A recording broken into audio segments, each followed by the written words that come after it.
Cada 29 de junio, en la solemnidad de San Pedro y San Pablo, apóstoles, recordamos a estos grandes testigos de Jesucristo y a la vez hacemos una solemne confesión de fe en la Iglesia, una, santa, católica y apostólica. Ante todo, es una fiesta de la catolicidad. San Pedro, natural de Betsaida, aldea del lago Genezaret. Después de la resurrección de Jesucristo, asumió la dirección de la Iglesia, trasladándose de Jerusalén a Antioquía. Fundó su comunidad cristiana. Posteriormente, fijó su residencia en Roma, martirizado hacia los 75 años de edad. Fue San Pedro un pobre pescador de Galilea, residente en Cafarnaún, en casa de su suegra. Era un hombre sencillo, con poca instrucción y vivía de su modesto oficio. Su hermano, San Andrés, también pescador, fue quien lo presentó al Divino Maestro. Era cuando Jesucristo comenzaba a escoger a sus discípulos. Dijo Andrés a Pedro, que se llamaba antes Simón: «Ven, Simón, que Jesús ya me conoce, y quiero que te conozca a ti». Cuando se presentó delante del Salvador, éste le miró largamente y le dijo: «Simón, hijo de Jonás, de ahora en adelante te llamarás Pedro». Con este cambio de nombre, Jesús tomaba posesión de su nuevo discípulo, y desde aquel entonces le trató siempre con distinción delante de los otros, como había querido significar con el nuevo nombre. Pedro quiere decir piedra, y en efecto, Jesús le distinguió ya enseguida como piedra fundamental de su iglesia y cabeza del colegio apostólico. Por voluntad de Jesús, la figura de Pedro se va destacando cada día más entre los apóstoles. Él es quien recibe de Jesucristo más demostraciones de familiaridad y confianza. Un día, Jesús subió a la barca de Pedro y le mandó que se hiciese mar adentro y echase las redes para la pesca. Pedro le hizo notar que él y sus compañeros lo habían hecho inútilmente toda la noche, pero añadió: «Ya que tú me lo dices, echaré las redes». Fue tanta la pesca que las redes se rompían. Se llenaron de pescado la barca de Pedro y la de Santiago y Juan, hijos del Zebedeo. Aquel milagro conmovió a todos los pescadores. Pedro, asombrado, se arrojó a los pies del Divino Maestro, diciendo: «Apártate de mí, Señor, que yo soy un pobre pescador». Jesús le animó con estas palabras: «No temas, serán hombres lo que tú pescarás de ahora en adelante». Y dirigiéndose también a Juan, Santiago y Andrés, añadió: «Seguidme, yo os haré pescadores de hombres». Desde entonces, los 4 discípulos ya no dejaron ni un solo día de seguirle por todas partes. En otra ocasión, cuando Jesús ya había reunido a los 12 apóstoles, quiso quedarse solo. Cuando Jesús ya había reunido a los 12 apóstoles, quiso quedarse solo en tierra para pasar la noche en oración, mientras ellos se embarcaban para atravesar el mar de Galilea. Hacia la madrugada, se levantó un viento muy fuerte y se desencadenó una tempestad de oleaje que les ponía en peligro. Cuando estaban más espantados, Jesús se le apareció sobre el mar, caminando hacia ellos. De momento no lo conocieron y comenzaron a gritar: «¡Viene un fantasma! ¡Viene un fantasma!». Pero Jesús les tranquilizó, diciendo: «Sosegaos, soy yo, no tengáis miedo». Pedro le dijo: «Si eres tú, manda que yo vaya hasta ti sobre las ondas». Jesús se lo ordenó y Pedro se lanzó al mar caminando sobre las aguas, con admiración de todos. Mas he aquí que sopla una ráfaga de viento, y las olas se encrespan vivamente, y a Pedro le parece que se va a sumergir. «Señor, sálvame», grita con gran terror. Jesucristo se le acerca, le alarga la mano y le riñe dulcemente: «Hombre de poca fe, ¿por qué has dudado?». Después sube a la barca de Pedro, y en un instante se calma por completo la tormenta. Cuando Jesús, predicando en Cafarnaún, prometió el aliento eucarístico de su cuerpo y de su sangre, Casi todos los oyentes se extrañaron y se marcharon sin querer oírle más, diciendo, ¿quién puede oír semejante cosa? El divino Maestro se quedó con los 12 apóstoles y les preguntó, ¿qué? ¿Os queréis también vosotros ir? Pedro, en nombre de todo, respondió, Señor, ¿a dónde iremos? Tú dices palabras de vida eterna, y nosotros hemos creído y conocido que eres el Cristo, el Hijo de Dios. El hecho capital de la vida de San Pedro es la institución del primado pontificio. Caminaba Jesús en compañía de los 12 apóstoles hacia Cesarea de Filipo. De repente les preguntó, ¿Qué dice la gente de mí? ¿Quién dice que soy? Le respondieron, unos dicen que eres Juan Bautista resucitado, otro que eres Elías, o Jeremías, o uno de los profetas. Y Jesús dice, ¿y vosotros, quién decís que soy? Entonces San Pedro dice con entusiasmo, tú eres el Cristo, el Hijo de Dios vivo. Complacido Jesús de esta respuesta tan pronta, inspirada por el cielo, dijo a Pedro, bienaventurado tú, Simón, hijo de Jonás, porque no te ha revelado esto la carne o la sangre, sino el Padre Celestial. E inmediatamente le proclama cabeza de los apóstoles y de toda la iglesia. Yo te digo que tú eres Pedro, y sobre esta piedra edificaré mi iglesia, y las puertas del infierno jamás prevalecerán contra ella. Y te daré las llaves del reino de los cielos. Todo lo que ligares en la tierra será ligado en el cielo, y todo lo que desatares en la tierra, en el cielo será desatado. San Pedro, San Juan y Santiago eran los discípulos más amados de Jesús. Muchas veces le acompañaban los tres sin los otros apóstoles.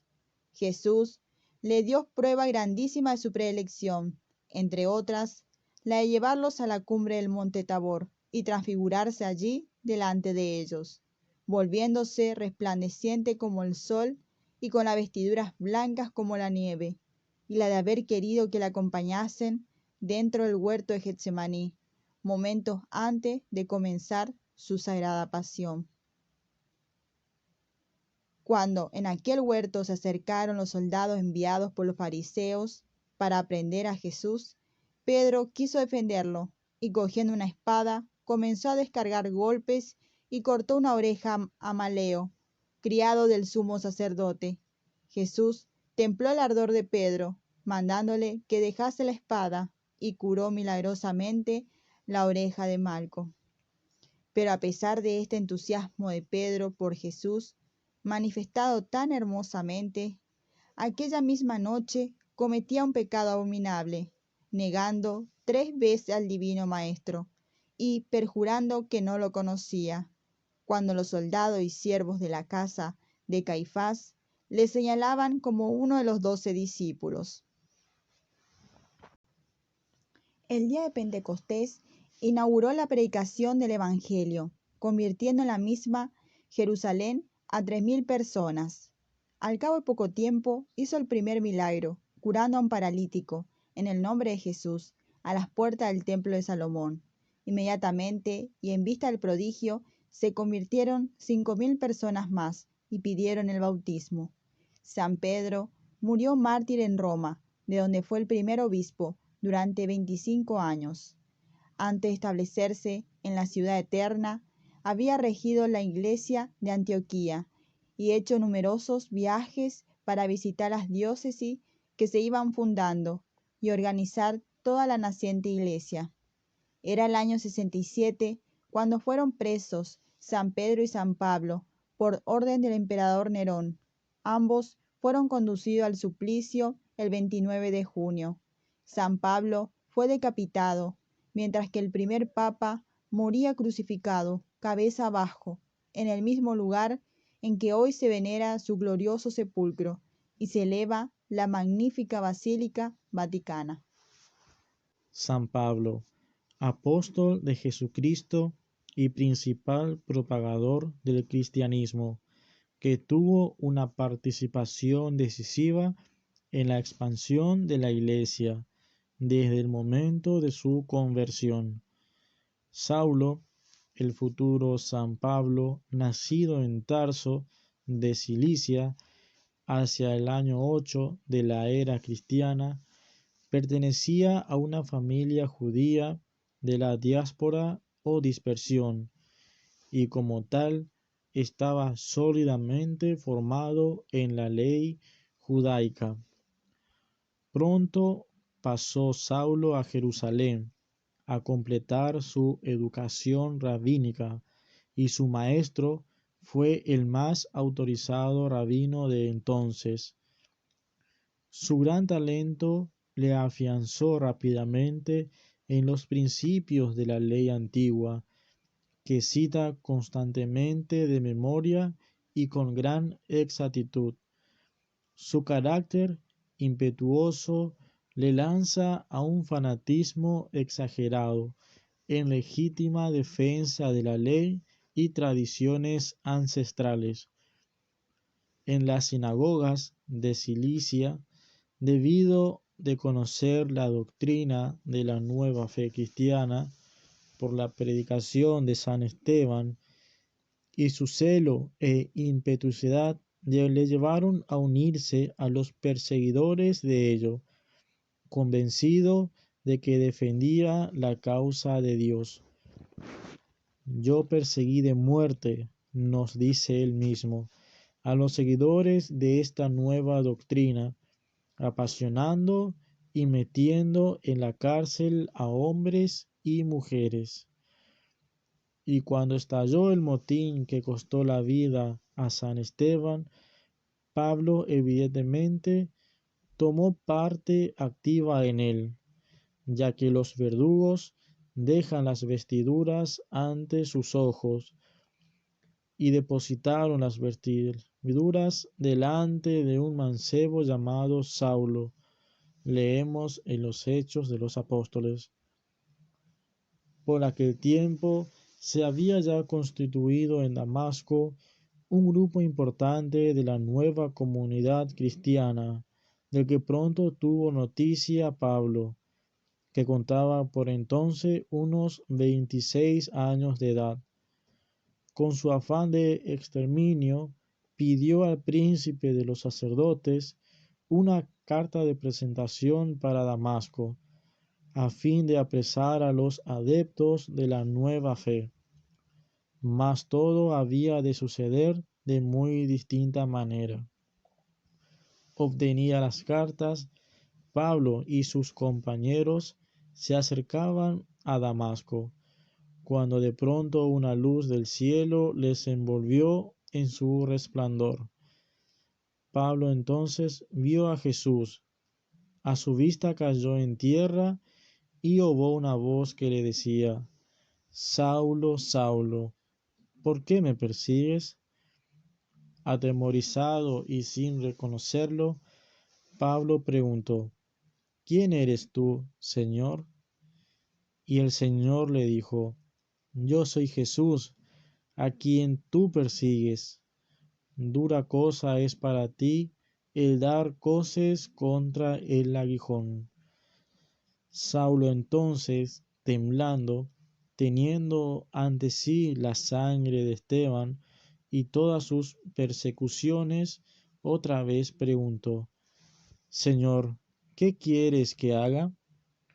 Y respondiéndole Jesús: Levántate y entra en la ciudad, donde se te dirá lo que debes hacer. Los compañeros de Pablo estaban asombrados, oían, pero sin ver a nadie. Y como al levantarse Pablo estaba ciego, le cogieron la mano y le condujeron a la ciudad, donde permaneció 3 días atacado por la ceguera y sin comer ni beber nada. Recobrada milagrosamente la vista, se retiró a la Arabia por un tiempo, y allí, antes de volver a Damasco, permaneció entregado a la oración y en trato íntimo con el Señor. Regresó luego a la ciudad entrando de lleno en su función de apóstol con su gran labor evangelizadora. Cuando empezó a predicar directamente y sin rodeos la doctrina de Jesús y a proclamar que Jesús es el verdadero Dios y el Mesías prometido, los judíos de Damasco decidieron perderle y lograron del enarca el rey Aretas que pusiese guardias en las puertas de la ciudad para que no pudiera escapar, mientras le perseguían dentro. En vista de lo cual los discípulos, tomándole una noche, le descolgaron por un muro, metido en un serón. Desde entonces su vida apostólica es una cadena de persecuciones, de grandes dificultades, pero al mismo tiempo de grandes triunfos para la causa cristiana. Viajó sin descanso de una parte a otra del mundo romano, solo o acompañado, sembrando por doquier la fecunda semilla de la fe en Cristo Jesús. Su apostolado se va desplegando en público y de casa en casa, convenciendo a los paganos, animando a los fieles, exhortando a los judíos. San Pablo sufre cautiverio en Roma a fines del año 66, en plena persecución de Nerón. Se le encierra entonces en una prisión terrible, en la que se condenó a una absoluta inactividad e incomunicación. Debió padecer muchísimo al encontrarse paralizado.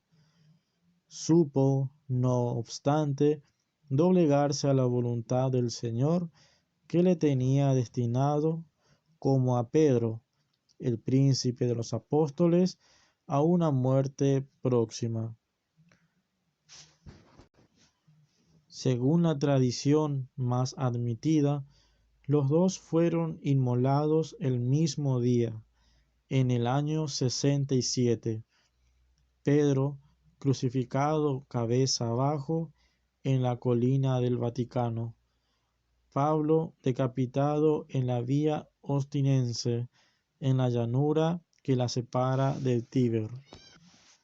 La vida y la obra de San Pablo se nos presentan como un relieve tan prodigioso que nadie podrá contemplar nunca en toda su espléndida complejidad. El mundo no verás jamás otro hombre como Pablo, dijo San Juan Crisóstomo, el más ilustre de sus admiradores. El día 29 de junio, en la solemnidad de San Pedro y San Pablo, celebramos el Día del Papa y la colecta llamada desde los primeros siglos Óbolo de San Pedro.